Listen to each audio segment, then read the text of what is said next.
overall some really good submissions for Nutrition 3. A lot of you would literally just missed out on criteria, so don't be disappointed if you get a front sheet back and there's no criteria. But the way BTEC want us to mark this is quite picky, so you just miss a couple of really simple bits which will get you up to the criteria. So first of all, let's look at P5, which is describe hydration and its effect on sports performance. So if I just take you down here, um, by here, this gives you everything you need to hit P5. But if you come down further, you can also see there's some guides for you here in terms of what you need to do for P5. So for P5, it says describe hydration and its effects on sports performance. So to describe hydration, sorry, what is water? What's the role of water? Talk about key terminology, so and give me positives and negatives. So I want to know things like superhydration, hydration, and dehydration or hypohydration. I want to define them for me. Give me the positives and negatives.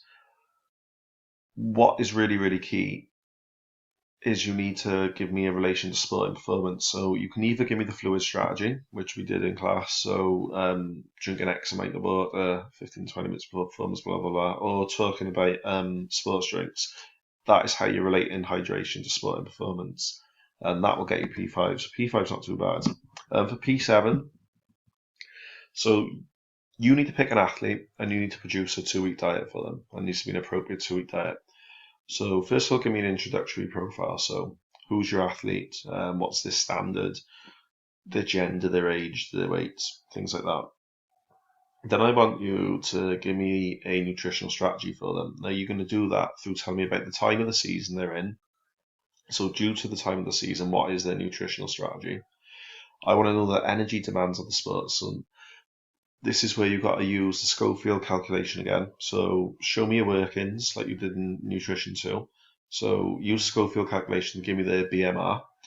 Once you've got their BMR, you need to tell me how many calories they'll need per day whilst doing this sport. Now you can utilize this website down here, calorielab.com/burned, and that will give you that'll give you some different activities, and if you put in the weight, it'll tell you how many kilocalories you'll burn per hour doing that sport and activity. You've also got that table in Nutrition Booklet 2. Just make sure you show me your workings, and that's good enough for the introductory profile. Then talk about food availability in terms of your athlete. So if your athlete is an elite athlete, obviously they've got excellent food availability. Now talk to me about how that's a benefit to them, how that can influence their diet.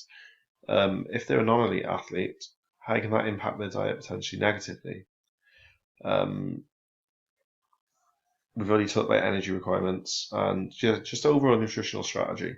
And then just give me a pie chart. It says distribution of all 7 nutrients, so you can do all 7 if you want, where like the vitamins and minerals would be 1% each. But if you sort of struggle to get a head around that, just do the 3 macronutrients like you did for assignment 1, just to show me how you're splitting it. Then just to finish off P7, you need to produce the 2-week diet.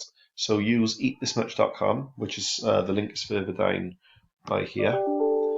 So with eatthismuch.com, by there, you can input the amount of calories you want for the diet, but you can also change the percentages of carbohydrates, fats, and protein that you want in the diet. There's already an instructional video on Facebook telling you how to do that.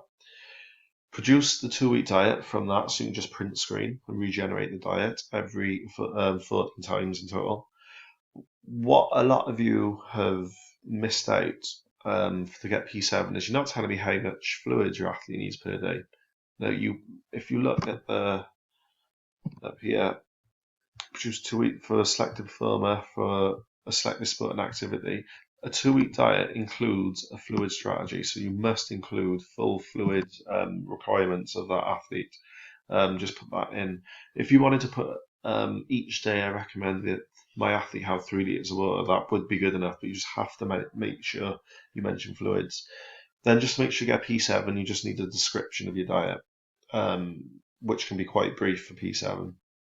Now for merit, If you want to hit merit, you need to make sure you fully explain the diet.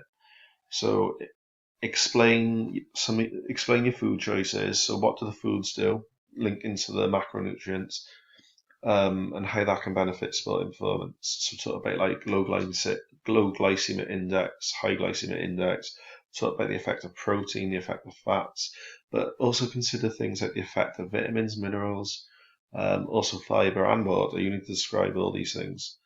So the best way to set this out probably is to talk about breakfast, lunch, dinner, snacks, and fluid intake as a whole. Just don't want to talk about each day, but the overall strategy for them. And then once you've done that, under there, have more paragraphs. So have a carbohydrate paragraph, then have a fat paragraph, then have a protein paragraph. By doing that, you're ensuring and showing me that you have considered all 7 nutrients all the way through. So you've given me an overview above of the meals and what the strategy is and why that's important for your athlete.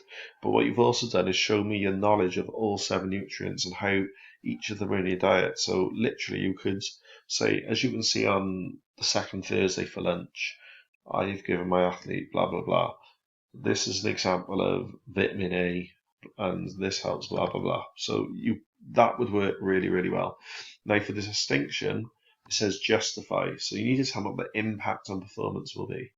Why will that be a positive impact on performance? Also, just to make sure you get the distinction, what are the short and long-term benefits of planning the diet? So short-term benefits are things like making sure your macronutrient and micronutrient requirements are fulfilled. Short-term benefits are like that training session or that match you do really, really well in. And then the long-term benefits are things like over the course of the season, making sure the strategies change appropriately, making sure, like, say, for example, we got Rio coming up now, the Olympics coming up. So if they started planning for it a year ago, they could have checked the availability of foods in Rio so they know what they got to take with them, make sure they booked appropriate accommodation so the chefs have the required resources and cooking facilities to be able to make the appropriate food for the athletes, etc., etc. And then just give me an example of how the diet would change. Give me one day, how would the diet change and what the strategy be for different stages of the season, and that will get you your distinction. That's all you need to do. The main mistakes were for P5, people weren't relating hydration to sport and performance, and for P7, people just completely forgot to mention fluids within the diet. If you do these things I've mentioned, you'll get the criteria that you want in this assignment.